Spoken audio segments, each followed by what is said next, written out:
नए साल की पार्टी पर मेरे खास मेहमान आने वाले थे।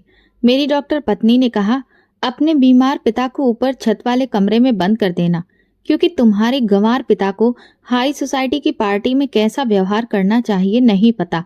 अगर कोई ऐसी वैसी हरकत कर दी तो मेरी तो नाक ही कट जाएगी। मैंने चुपचाप सिर हिला दिया, जबकि पिताजी की आंखों में आंसू आ गए। मेरी पत्नी ने उन्हें ऊपर वाले कमरे में बंद कर दिया। वो अपने साथ रामायण लेकर चली गई। कई घंटे नीचे पार्टी चलती रही और ऊपर मेरे पिता भूखे ठंड में पड़े रहे। रात को जब उन्हें बुलाने गया तो देखा कि पिताजी अब इस दुनिया में नहीं रहे। रामायण खुली हुई थी और हाथ में एक कागज था।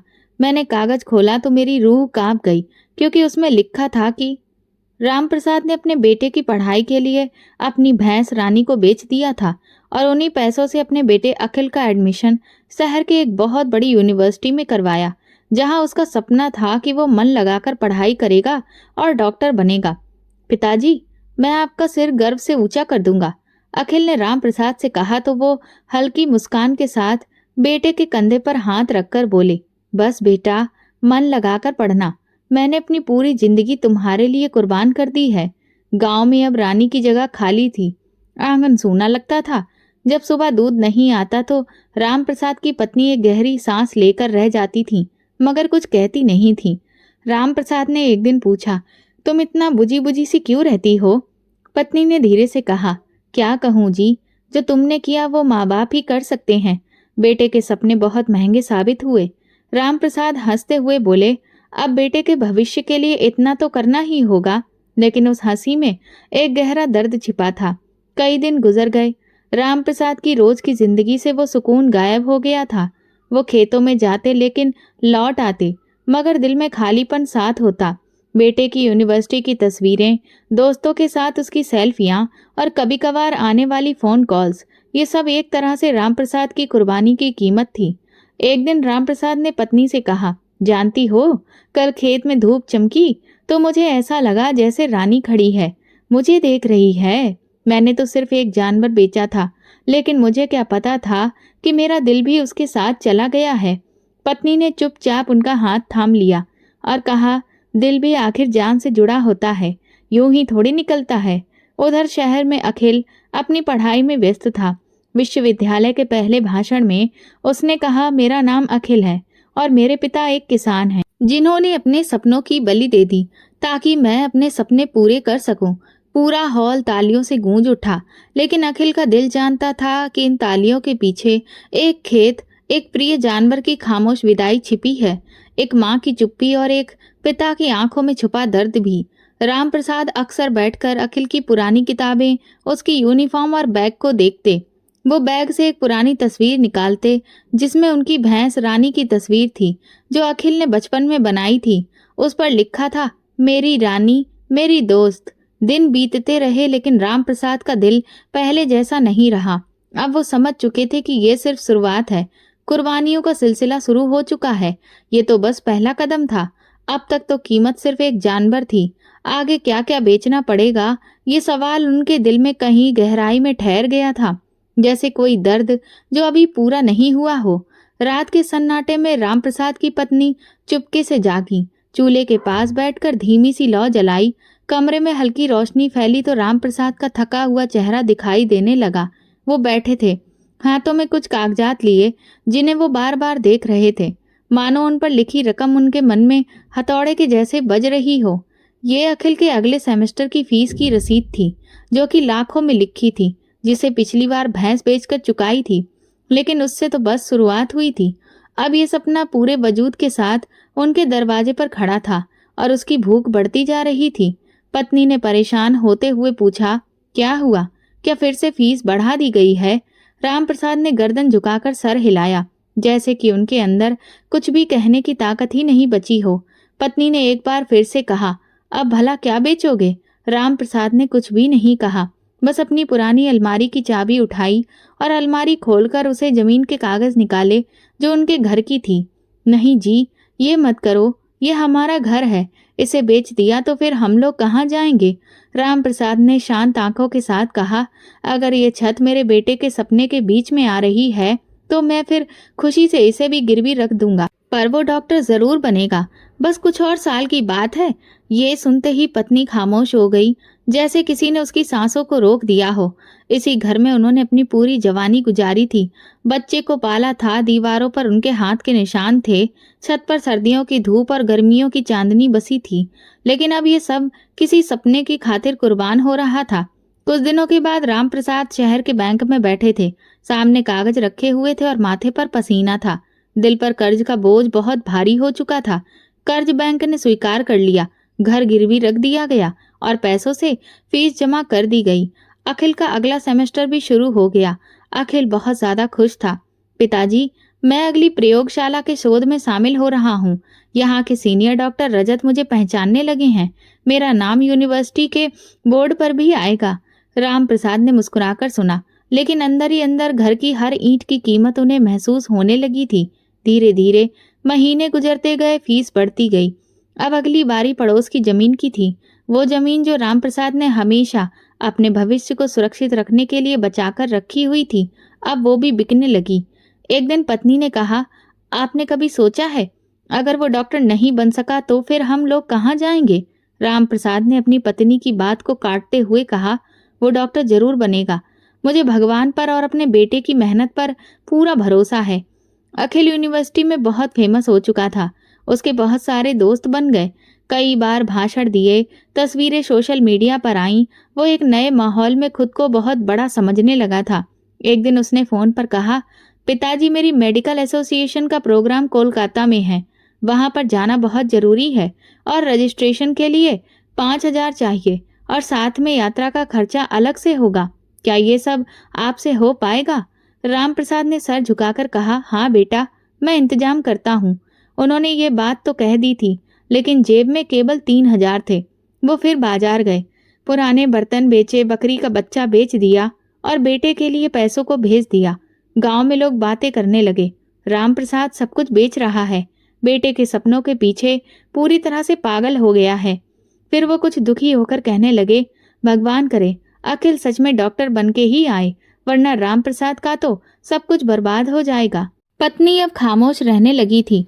उनके चेहरे पर अब चिंता पसरी रहती थी। एक शाम रामप्रसाद बैठे हुए थे। हाथ में उनके पुराना लोटा था, जिस पर अखिल ने बचपन में अपना नाम और दिल का निशान बनाया हुआ था।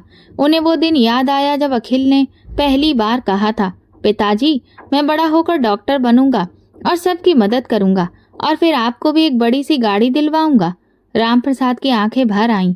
उन्होंने आसमान की तरफ देखा और कहा, हे भगवान, मेरी कुर्बानी को बेकार मत करना। अब वो समय आ चुका था जब आखिरी खेत भी बेचना था। इस बार रामप्रसाद की आवाज भी भर्राई हुई थी। जमीन के कागजों पर हस्ताक्षर करते हुए उनके हाथ कांप रहे थे। पत्नी कमरे में आई और बोली, अब तो समय हो गया है। देखिए, अगर कोई छत बचेगी तो बस वो आसमान की ही होगी। लेकिन रामप्रसाद ने बस इतना कहा, आखिरी सेमेस्टर है, बस एक बार ये भी पूरा हो जाए तो सब ठीक हो जाएगा। जब अखिल को ये पता चला कि पिताजी ने आखिरी बची हुई जमीन भी बेच दी है, तो उसके चेहरे पर एक पल के लिए सन्नाटा पसर गया था। लेकिन फिर उसने खुद को संभाला। पिताजी, मैं आपको निराश नहीं करूंगा। मेरे अंतिम परीक्षा की तैयारी पूरी है। रामप्रसाद ने उसे आशीर्वाद के साथ विदा किया, लेकिन दिल में एक अजीब डर बैठ गया था, जैसे सपने पूरे होने की जगह किसी अंधेरे में खो रहे हों। गर्मियों की तपन थी, परीक्षा का आखिरी दिन था। अखिल के हाथ पसीने से भीगे हुए थे, दिल में अनजानी बेचैनी थी। परीक्षा के कमरे के दरवाजे पर खड़े होकर उसने आखिरी बार जो कुछ भी याद किया था उसे दोहराया, माँ के आशीर्वाद को याद किया और परीक्षा के कमरे में दाखिल हो गया।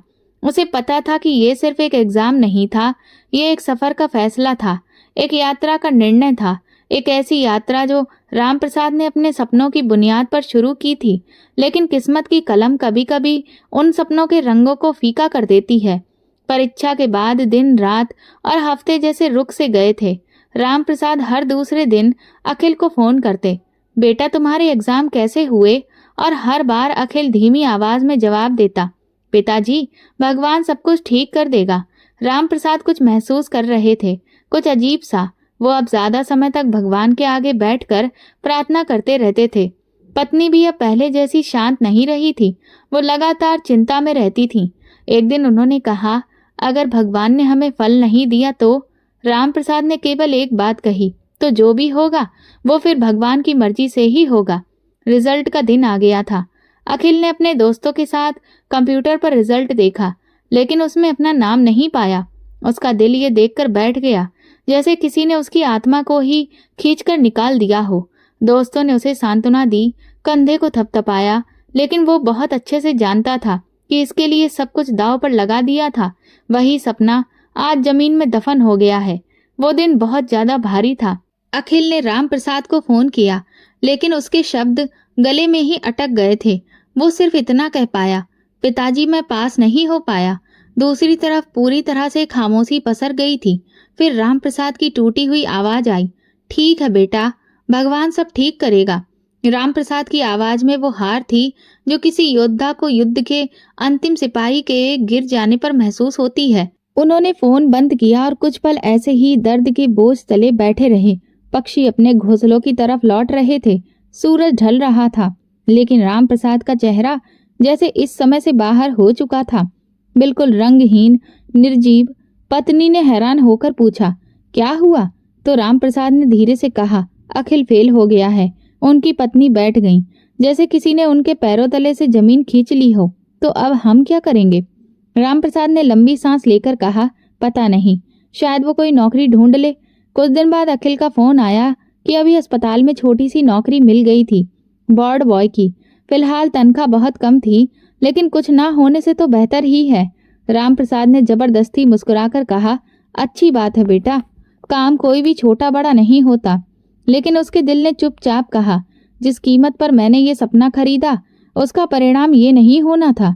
रामप्रसाद और उनकी पत्नी ने पुराने जख्मों को पीछे छोड़ने का फैसला लिया।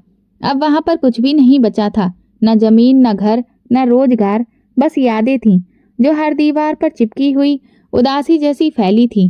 कुछ पुरानी संदूक, थोड़े से पुराने कपड़े और टूटे हुए सपने, बस यही उनका सामान था। उन्होंने पुराने घर का ताला बंद किया और एक बार पीछे मुड़कर उस दरवाजे को देखा जिसके पीछे उनकी पूरी जिंदगी बीती थी। शहर में अखिल ने छोटे से किराए के मकान की व्यवस्था कर ली थी। वो अपने माता पिता को लेने गया। रास्ते भर खामोशी थी। माँ ने एक बार खिड़की से बाहर देखा और कहा, इन 2 हफ्तों में हमने जैसे अपनी पिछली पूरी जिंदगी को जी लिया। अब ये नज़ारा भी अजनबी लगेगा। शहर के उस छोटे से फ्लैट में सब कुछ नया था, लेकिन दिल पुराने जख्मों से भरे थे। अखिल सुबह जल्दी अस्पताल चला जाता और शाम को थका हारा लौटता। रामप्रसाद खिड़की से बाहर ट्रैफिक को देखते रहते थे और सोचते कि जो जिंदगी कभी खेतों में हंसती खिलखिलाती थी, अब सीमेंट की दीवारों में कैद हो गई है। शहर की सुबह गांव की सुबह से बिल्कुल अलग होती थी। ना तो मुर्गों की बांग होती, न खेतों की खुशबू, न पक्षियों का चहचहाना जो दिन की शुरुआत को खूबसूरत बनाते थे। यहाँ सब कुछ तेज, बेरहम और संवेदनहीन था, जैसे इंसानों के चेहरे मोबाइल की चमक से रोशन हो। अब अखिल अपनी नौकरी में उलझा हुआ था। वो अस्पताल के मरीज, रिपोर्ट और दावों की दुनिया में खो गया था। अब वो खुद को परिवार के लिए उपयुक्त मानने लगा था और उनके लिए समय निकालना कठिन लगता था। वो कहता, आप लोग आराम करो, मैं शाम को कुछ फल लेकर आ जाऊंगा। लेकिन जब शाम होती तो वो थका हारा खाली हाथ वापस घर लौट आता। एक शाम रामप्रसाद ने पत्नी से छत पर चलने की जिद की। चलो सुशीला, शहर की शाम देखें, शायद कुछ मन बहल जाए। पत्नी ने फीकी हंसी के साथ कहा, यहाँ की शाम में सुकून नहीं है, बस शोर है। गांव की शाम में जब भजन की आवाज गूंजा करती थी तो कितना सुकून मिलता था। यहाँ तो केवल अब गाड़ियों के हॉर्न सुनाई देते हैं। कुछ ही दिनों में उनकी तबीयत बिगड़ने लगी।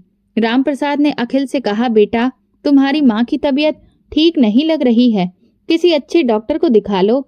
अखिल ने लापरवाही से जवाब दिया, पिताजी मैं खुद अस्पताल में हूँ, दवा भी ले आऊंगा, बस समय पर आप उन्हें खिला दिया करिए।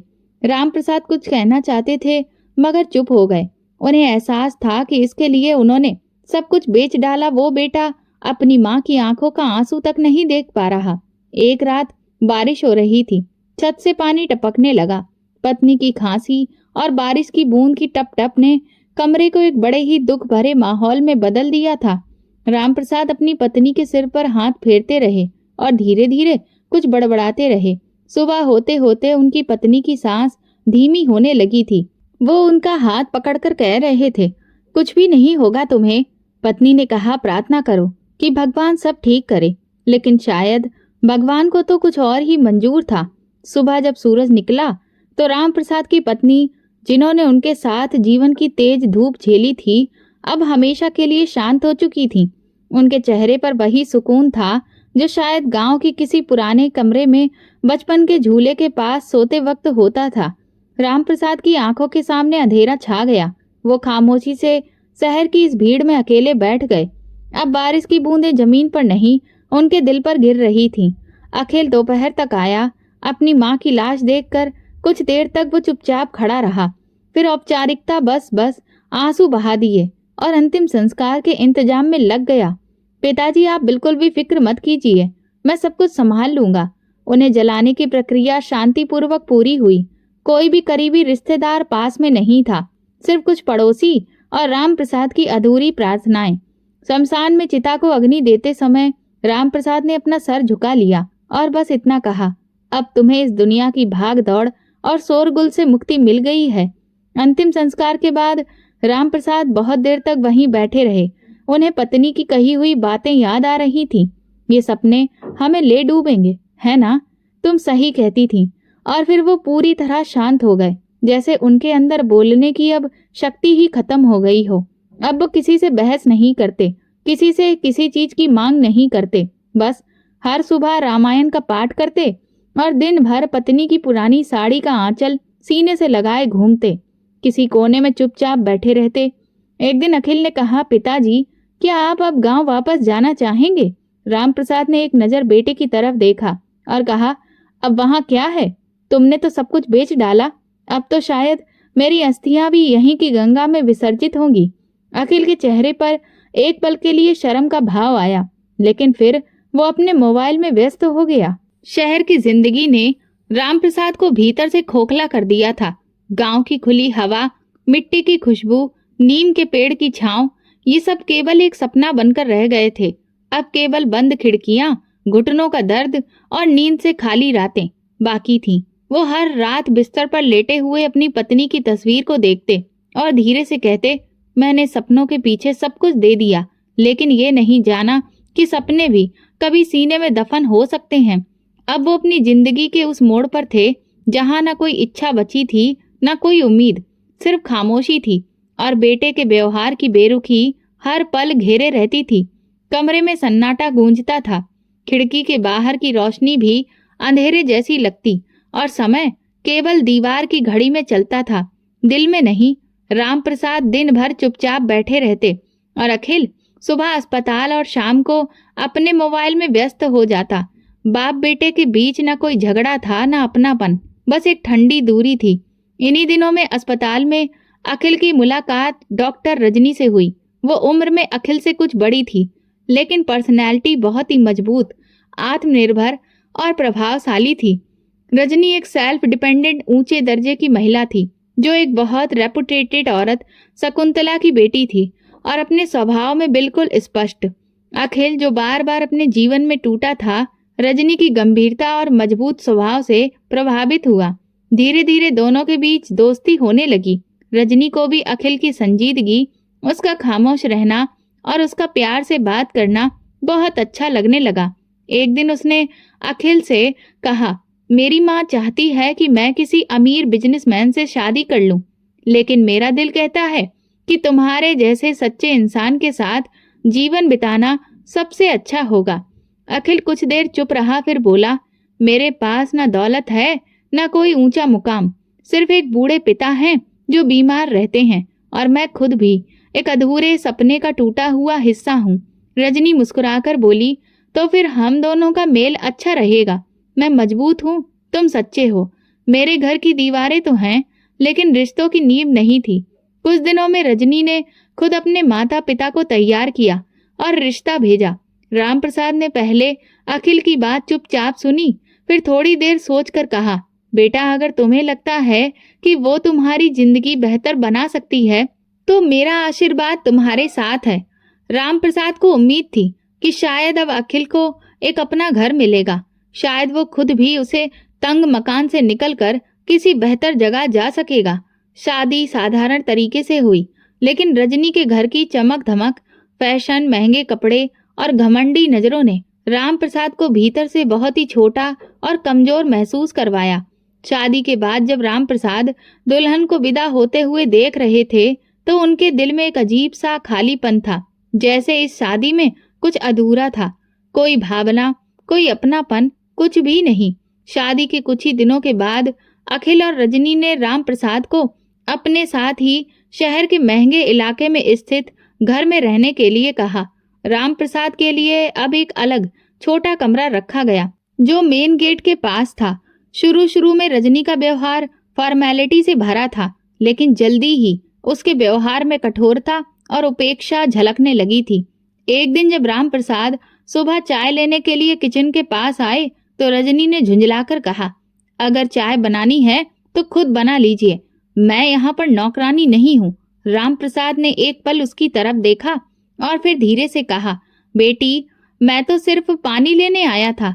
रजनी ने ताना देते हुए कहा, तो फिर बर्तन क्यों छू रहे हैं? इस घर में मुफ्त का खाना नहीं मिलता है। इस वक्त अखिल कमरे से बाहर आ गया और रजनी ने बात पलट दी, लेकिन राम प्रसाद का दिल पहली बार चुपचाप से घायल हो चुका था। कुछ दिन बाद रात के खाने के बाद रजनी ने राम प्रसाद के इस्तेमाल किए गए बर्तन उनके हाथ में पकड़ा दिए और कहा, इन्हें खुद धो दीजिए बाहर। अगर सुबह नौकरानी आई और उसने रात के रखे हुए बर्तन देखे तो वो बहुत ही ज्यादा नाराज हो जाएगी। राम प्रसाद ने अखिल की ओर देखा, लेकिन फिर चुपचाप बाहर जाकर बर्तन धोने लगे। ठंडी रात थी, हवा भी ठंडी थी। वो बर्तन धोते रहे, उनके कपड़े भीग गए और हाथ कांपने लगे, पर दिल की ठंडक शरीर की ठंडक से कहीं ज्यादा थी। जब वो हाथ पोंछकर अपने कमरे की तरफ लौटे तो एक प्लेट हाथ से गिरकर टूट गई।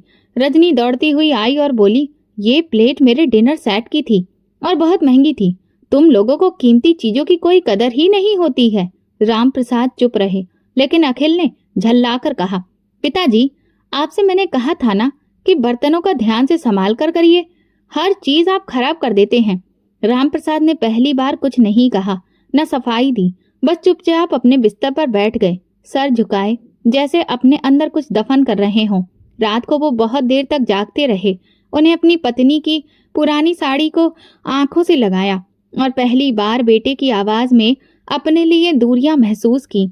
मैंने सब कुछ तुम्हें दिया बेटा, खुद से ज्यादा तुम्हें चाहा, लेकिन आज तुम्हारे घर में मैं एक अजनबी हूँ। अखिल, जो कभी अपनी माँ के सामने नरम दिल था, अब रजनी के असर में आकर बहुत ही सख्त मिजाज होता जा रहा था। प्यार, अपनापन तो अब उसके लिए बोझ बन रहा था। वो दिल से बाप का सम्मान करता था, लेकिन उसकी जुबान कुछ और कहने लगी थी। घर वही था, दीवारें वही थी, दरवाजे भी वही थे, लेकिन राम प्रसाद के लिए बाहर दरवाजा बंद हो चुका था, सिवाय उसके कमरे के। जैसे रजनी ने कह दिया हो, ये आपका कमरा है, और बाकी घर से अलग कर दिया था। एक समय था जब राम प्रसाद की उपस्थिति घर में बरकत समझी जाती थी, लेकिन अब वही अस्तित्व एक अनचाहा बोझ बन चुका था। अखिल सुबह जल्दी काम पर निकल जाता और रजनी अब खुलकर अपने असली रंग दिखाने लगी थी। वो अब किसी भी दया या लिहाज या आश्रय को मानने वाली नहीं थी। राम प्रसाद की चुप्पी को उसने उनकी कमजोरी समझ लिया था और रोज इस कमजोरी का कोई न कोई नया फायदा उठाती थी। एक दिन रजनी ने घर में नई अलमारी लगवाने का फैसला लिया। कारीगर आए और पूरे घर का सामान इधर उधर होने लगा। राम प्रसाद का पुराना बिस्तर, उनकी कुछ किताबें और उनकी पत्नी की यादों से भरा एक छोटा सा संदूक भी कमरे से बाहर निकाल दिया गया। राम प्रसाद आंगन में बैठे चुपचाप ये सब कुछ देख रहे थे। कारीगर वो संदूक घसीट रहे थे जिसमें उनकी पत्नी के लिखे पत्र, शादी की तस्वीरें और अखिल के बचपन की तस्वीरें सुरक्षित थीं। बेटा, वो संदूक जरा धीरे से रखना, राम प्रसाद ने कहा, लेकिन रजनी तेजी से आगे बढ़ी और बोली, अंकल, ये सब पुराना और बेकार का सामान है। अगर आपको ये इतना ही प्यारा है तो फिर इसे अपने कमरे में उठाकर रख लीजिए, लेकिन मेरे बैठक में ये बदबूदार चीजें नहीं रखी जाएंगी।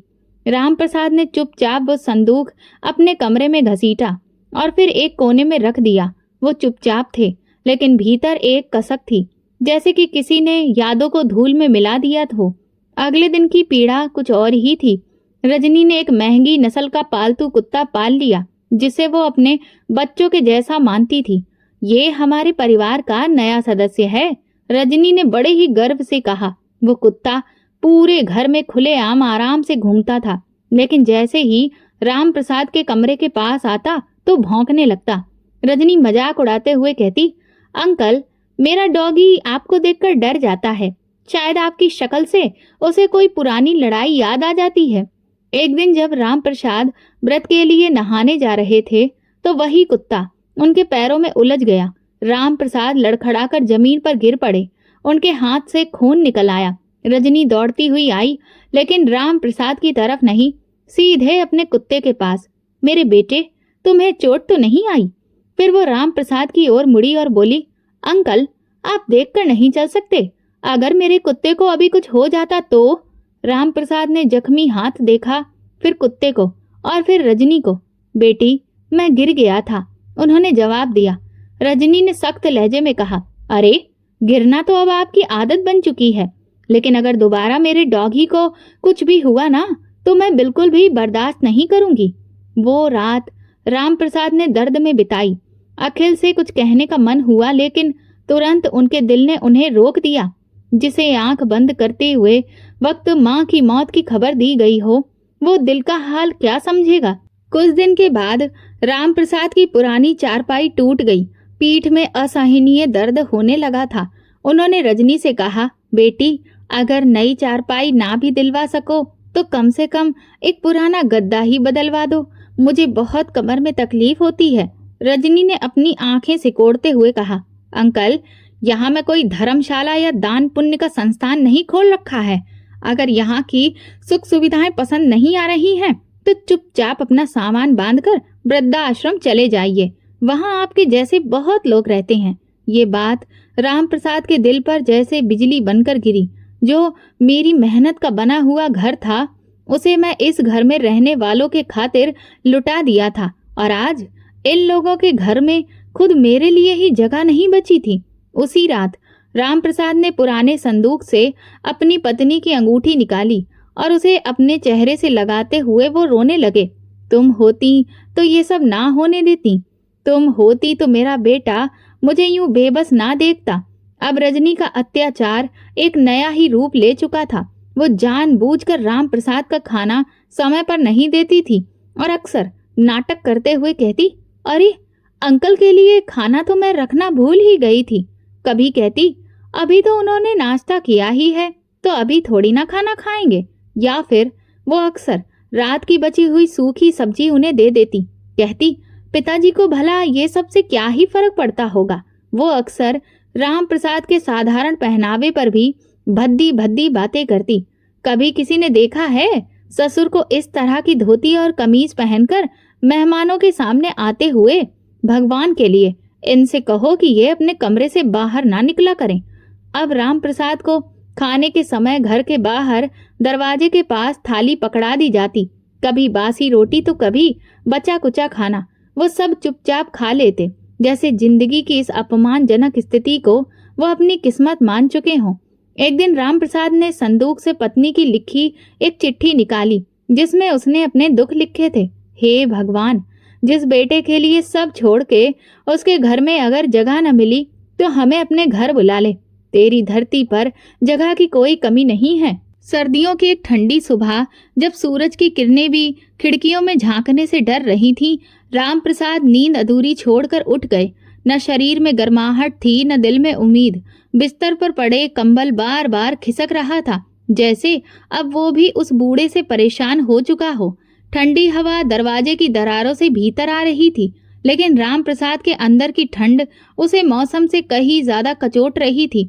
अब रजनी रोज सुबह दरवाजा खटखटाकर कहती, अंकल, चाय बनानी है तो बर्तन धोकर लीजिएगा। एक जमाना था जब राम प्रसाद खेतों में सारा दिन मेहनत करता था और शाम को चूल्हे के पास बैठता था तो उसकी पत्नी चुपचाप चाय बना लेती थी और दोनों साथ में बैठते थे। अब वो सब यादें अतीत की छाया बनकर रह गई हैं। आज भी वो बर्तन लेकर बाहर गए। पानी बर्फ के जैसा ठंडा था, हाथ कांप रहे थे। नीचे झुककर नल खोला तो कपड़ों तक में ठंड समा गई। ठंडी हवाओं ने कमर पर चोट की तरह असर किया। हाथों से झाग नहीं बन रहे थे, उंगलियां सुन्न हो रही थी, लेकिन वो चुपचाप बर्तन धोते रहे जैसे ये उनका ही काम हो। वापसी में रजनी की कीमती प्लेट एक मामूली सी ठोकर से फर्श पर गिर गई और टूट गई तो जैसे घर में तूफान आ गया। रजनी तेजी से बाहर आई और आवाज तेज करते हुए बोली, ये क्या किया आपने? आप हर बार यही करते हैं। ये भी मेरे ब्रांडेड डिनर सेट में से एक थी। मेरी माँ ने मुझे ये गिफ्ट में दी थी। आपको पता भी है कि इसकी कितनी कीमत थी? राम प्रसाद ने नजर झुकाकर बस इतना कहा, बेटी एक बार और माफ कर दो, गलती हो गई, हाथ सुन्न पड़ गए हैं। रजनी ने हाथ नचाते हुए जवाब दिया, गलती? हर बार आपसे कुछ ना कुछ टूट ही जाता है। बस अब बहुत हो चुका, चीजों को संभाल कर रखिए। इसी दौरान अखिल कमरे से बाहर निकला। आंखें अभी भी नींद से भरी थीं, लेकिन पत्नी की आवाज ने उसे जगा दिया था। क्या हुआ? रजनी ने बताया, आपके पिता ने एक बार फिर मेरी प्लेट तोड़ दी है। मैंने आपसे कितनी बार कह चुकी हूँ कि इन्हें बर्तनों से दूर रखिए। अखिल ने पलटकर पिता को देखा। पिताजी, आप ये सब काम छोड़ दीजिए। अगर आपका शरीर साथ नहीं देता है तो फिर कुछ मत किया करिए। मुझे हर बार शर्मिंदा होना पड़ता है। राम प्रसाद ने कुछ भी नहीं कहा, बस अपनी भीगी आंखें झुकाए धीरे धीरे कमरे की तरफ वापस चले गए। कमरे में आकर दरवाजा बंद किया और खुद को दीवार से लगाकर नीचे बैठ गए। आंखों से आंसू बहने लगे, वो आंसू जो सालों की कुर्बानियों का प्रतिफल नहीं पा सके, वो दर्द जो शब्दों में नहीं ढलता। बेटा, मैंने तुम्हारे लिए सब कुछ बलिदान कर दिया था। वो धीरे से बड़बड़ाए, जमीन बेच दी, घर छोड़ दिया, पत्नी भी छोड़कर चली गई, लेकिन आज ये सब कुछ सुनना पड़ रहा है कि मेरे हाथ कांपते हैं। उनकी सिसकियां धीरे धीरे तेज होती गईं, लेकिन उस घर की दीवारें अब उनकी सिसकियों की आदी हो चुकी थीं। वो चुपचाप पत्नी की साड़ी को सीने से लगाकर लेट गए, जैसे माँ की गोद की तलाश में हो। अगले दिन जब राम प्रसाद शाम को घर आए, रजनी ने शिकायतों की लिस्ट फिर से दोहरानी शुरू कर दी। मैं अंकल से कहती हूँ अपने कपड़े अलग रखा करें, लेकिन वो सारा कमरा गंदा कर देते हैं। अगर अचानक कोई मेहमान आ जाए तो क्या होगा? अखिल ने सर हिलाया। मैं उन्हें समझाऊंगा, तुम चिंता मत करो। रात के खाने के बाद अखिल अकेले राम प्रसाद के कमरे में आया और कहा, पिताजी, रजनी जो कहती है वो गलत नहीं है। आप अपना ख्याल नहीं रखते हैं। कम से कम थोड़ा कायदे से रहा करिए। ये शहर है, कोई गांव नहीं है। राम प्रसाद ने मुस्कुराकर उसकी ओर देखा। ये वो मुस्कान थी जिसमें पीड़ा छुपी हुई थी। बेटा, मैं तो अब सिर्फ इस वक्त का यात्री हूँ, तुम्हारे साथ हूँ, लेकिन तुम्हारे जैसा नहीं। अगर मेरी मौजूदगी तुम्हें बोझ लगती है तो कह देना, मैं कहीं और चला जाऊंगा। अखिल को बहुत शर्मिंदगी हुई, लेकिन तभी रजनी की आवाज आई, किचन की लाइट बंद कर देना, अंकल शायद फिर ना आ जाएं। शर्म, मोहब्बत और थकान तीनों ने अखिल को चुप करवा दिया। राम प्रसाद के लिए अब हर दिन एक जैसा हो गया था। सुबह आंगन में धूप में बैठना, शाम को कोने में छाया के साथ और रात पत्नी की यादों के साथ सोना। कभी कभी वो प्रार्थना करते, भगवान, अगर इस दुनिया में मेरी कोई जगह नहीं रही तो अपनी मिट्टी में ही थोड़ी सी जगह दे देना। एक दिन एक दोस्त घर आया। सबके साथ रात के खाने पर रजनी ने खास इंतजाम किया, लेकिन राम प्रसाद का जिक्र तक नहीं किया गया। जब वो दोस्त किचन की तरफ गया और राम प्रसाद को आंगन में बैठे देखा तो हैरान हो गया। ये बुजुर्ग कौन है? रजनी ने कहा, अरे ये मेरे ससुर हैं, ये यहीं रहते हैं, बस बहुत साधारण हैं। राम प्रसाद ने खुद से कहा, हाँ, मैं साधारण ही हूँ, क्योंकि साधारण ही वो चीज है जो किसी को सम्मान देती है और किसी से छीन भी लेती है। उस रात राम प्रसाद बहुत रोए। वो रोना जिसमें सिर्फ दुख नहीं था, बल्कि पूरी हताशा बसी थी। मैंने रिश्तों को अनमोल समझा, इसलिए सब कुछ बलिदान कर दिया, लेकिन आज रिश्तों की कीमत रुपयों में तोली जाती है। वो सुबह की हवा अब तक सुकून नहीं देती थी जो कभी गांव के खेतों में महसूस होती थी। नीम की छांव, पत्नी की आवाज और कच्ची मिट्टी की महक। अब शहर की सुबह में सिर्फ सन्नाटा और बेरुखी थी। राम प्रसाद उस घर में किसी बड़े बुजुर्ग की तरह नहीं, बल्कि एक बोझ की तरह रहने लगे थे। एक ऐसा बोझ जिसे ना कोई गले लगा सकता था, ना दिल में जगह दे सकता था। वो कमरे के कोने में बैठे रहते, कभी दरवाजे के पास, कभी आंगन की उस बेंच पर जहां रजनी ने उनके लिए एक स्थायी जगह तय करके रख दी थी। ये अंकल का कोना है, वो मेहमानों से हंसते हुए कहती, हमने उन्हें बाहर की हवा के लिए यहाँ पर रखा है।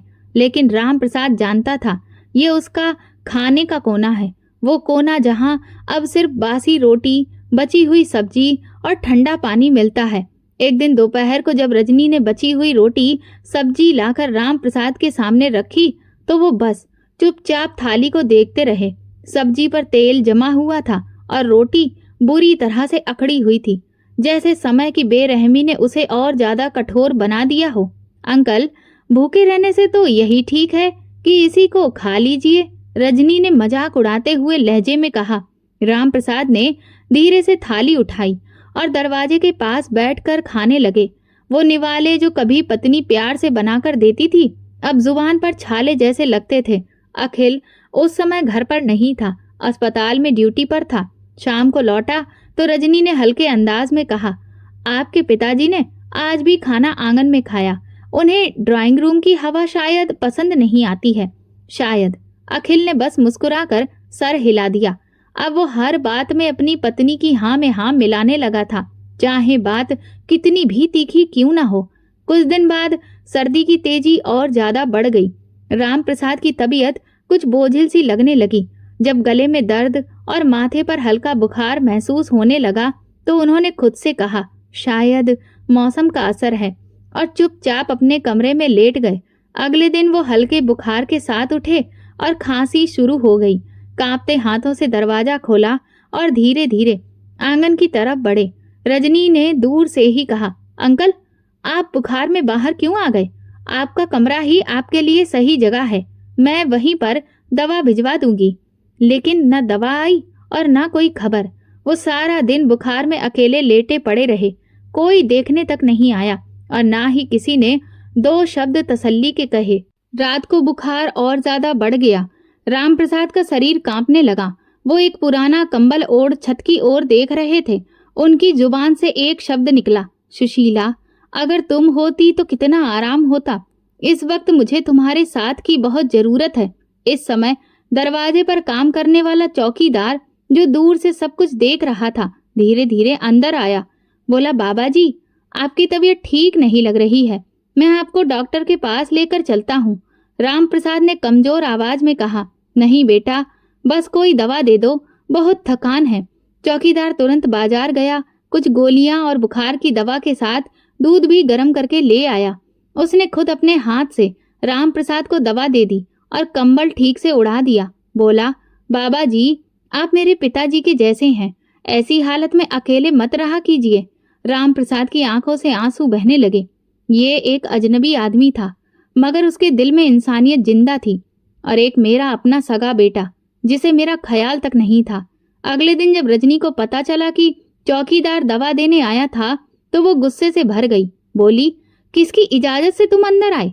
कौन हो तुम जो मेरे ससुर को दवा दोगे? क्या तुम्हें अपनी लिमिट के बारे में नहीं पता है?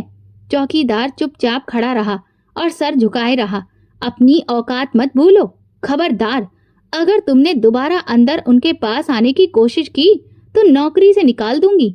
राम प्रसाद दरवाजे के पीछे से सब कुछ सुन रहे थे। वो ना तो चिल्लाए ना ही कुछ कहा, बस अंदर ही अंदर टूट गए। एक समय था जब उनकी पत्नी की तकलीफ पर पूरा मोहल्ला इकट्ठा हो जाता था।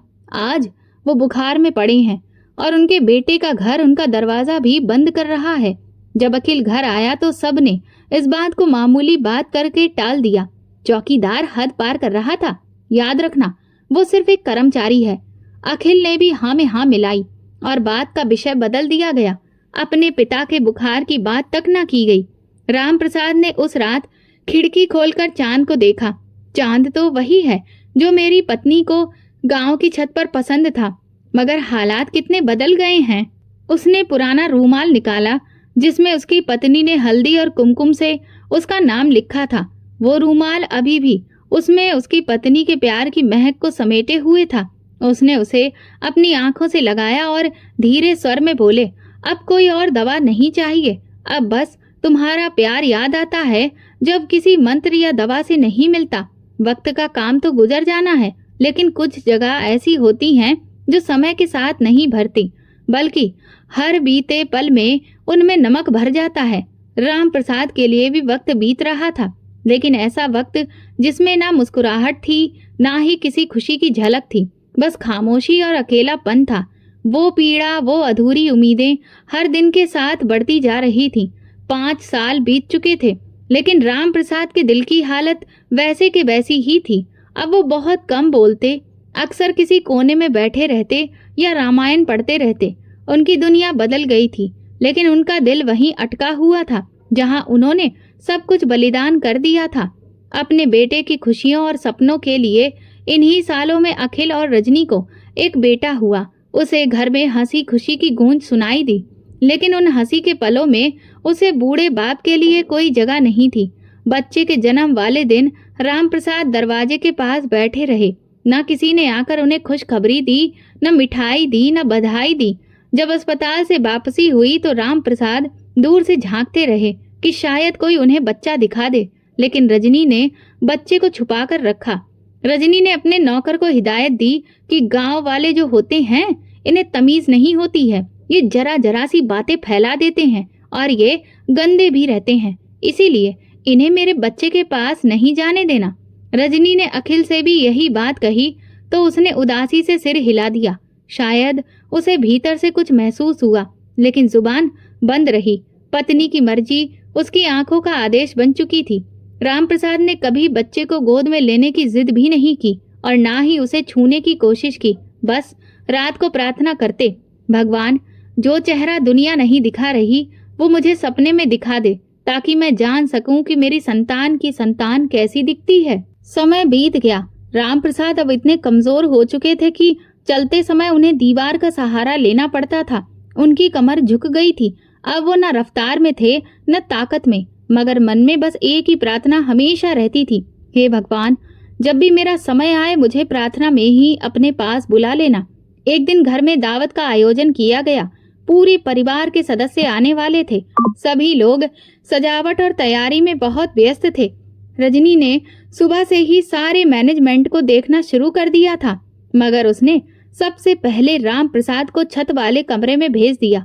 अंकल, आज आप ऊपर ही रहेंगे, नीचे मेहमान आ रहे हैं। अगर कोई अनजान बुजुर्ग दिखेगा तो लोग क्या सोचेंगे।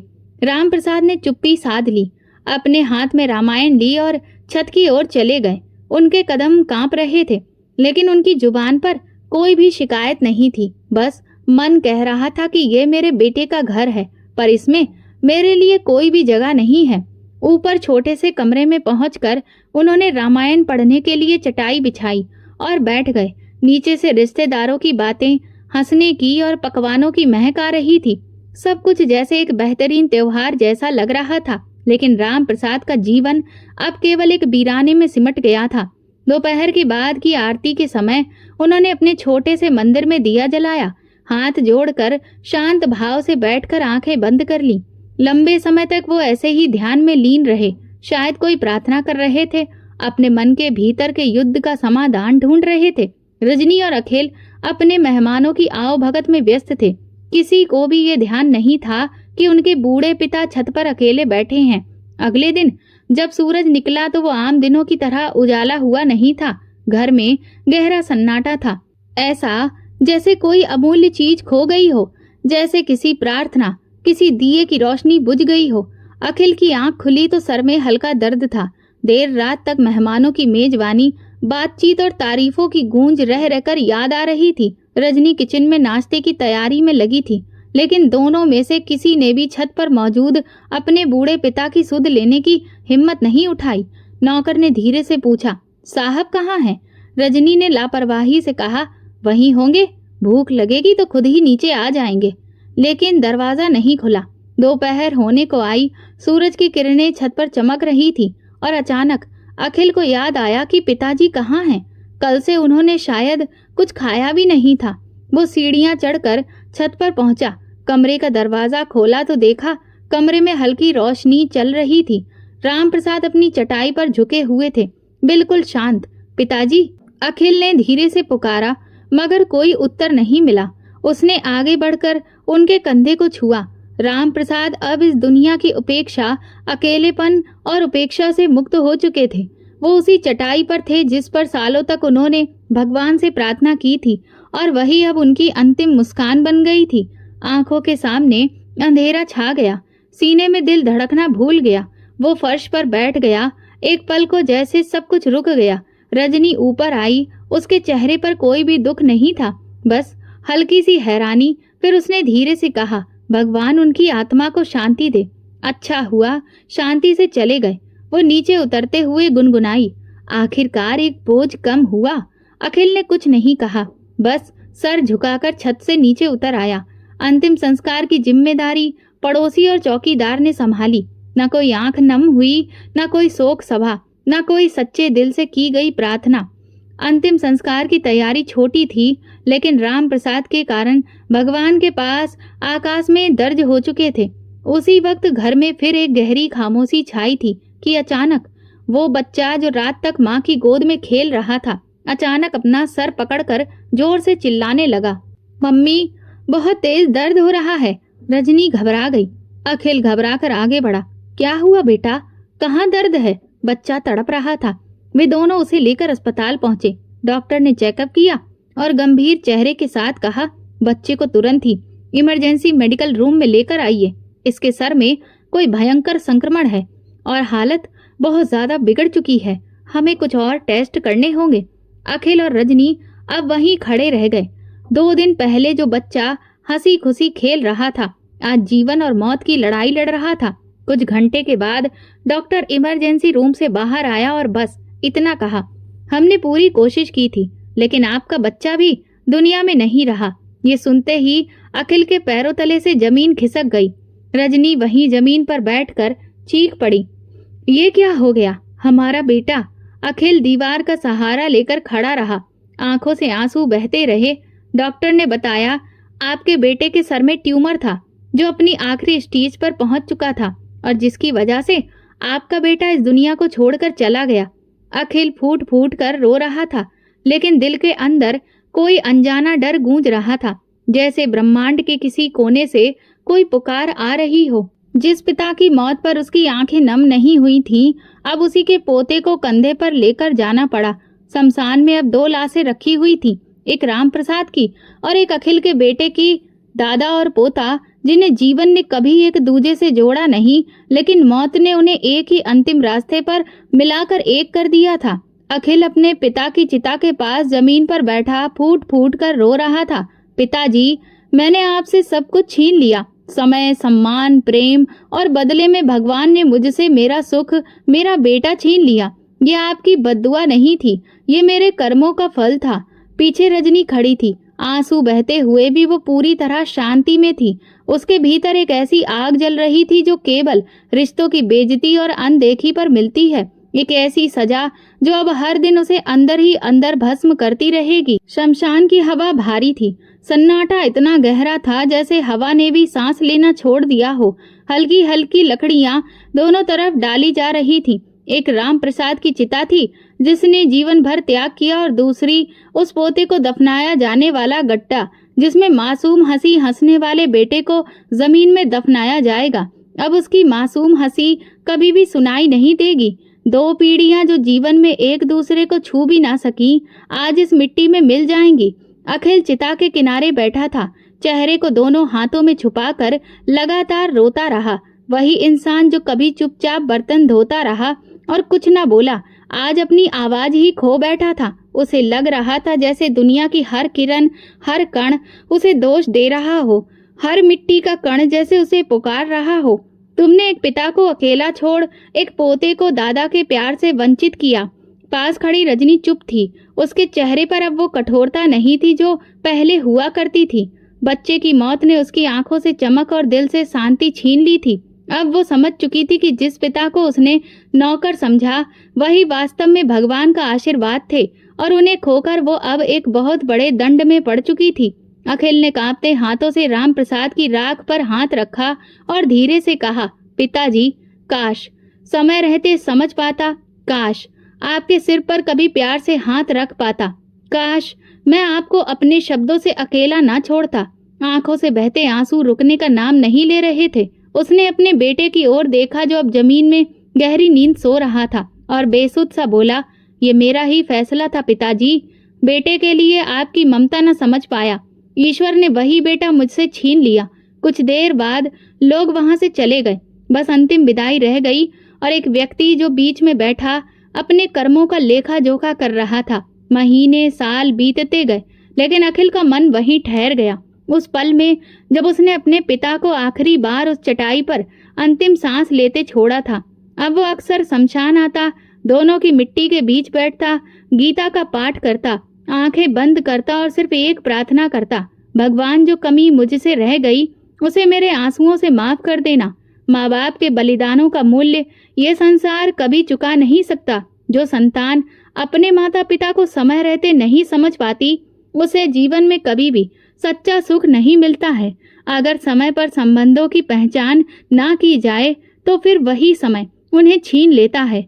माता पिता की सेवा ही स्वर्ग है और उन्हें अनदेखा करना जीवन का सबसे बड़ा दुर्भाग्य। रिश्तों का सम्मान करना चाहिए, क्योंकि जो धरती आज शांत है वही कल हमारे लिए भी नरम या कठोर बन सकती है।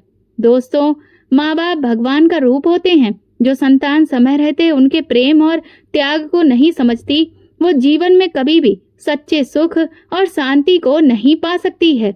इसीलिए उनका सम्मान करें, क्योंकि एक बार समय खोया हुआ अपनापन लौटकर कभी नहीं आता। ये वीडियो केवल मनोरंजन के उद्देश्य से बनाया गया है। सभी पात्र काल्पनिक हैं। वास्तविक व्यक्तियों, जीवित या मृत या वास्तविक घटनाओं से कोई भी समानता विशुद्ध रूप से संयोग है।